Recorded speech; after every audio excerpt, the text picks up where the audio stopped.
শুরু হলো তৃতীয় শ্রেণীর নিযুক্তি পরীক্ষা। রবিবার সমস্ত রাজ্যের সঙ্গে কাছাড় জেলায়ও অনুষ্ঠিত তৃতীয় শ্রেণীর নিযুক্তি পরীক্ষা।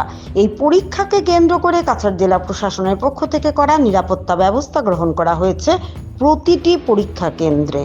সকাল 7টা থেকে 3 জেলা পরীক্ষার্থীরা পরীক্ষা কেন্দ্রে এসে পৌঁছতে দেখা গেছে। কাছাড়ে সর্বমোট পরীক্ষার্থী রয়েছেন ৭৫,৭০৭ জন। সর্বমোট পরীক্ষা কেন্দ্র রয়েছে 157টি। শিলচরে মোট পরীক্ষা কেন্দ্র রয়েছে 56টি। শিলচর শহরের প্রতিটি সেন্টারে তৃতীয় শ্রেণীর পরীক্ষা দিতে আসা পরীক্ষার্থীরা শান্তি শৃঙ্খলা বজায় রেখে ও সারিবদ্ধভাবে পরীক্ষা কেন্দ্রে ঢুকতে দেখা গেছে।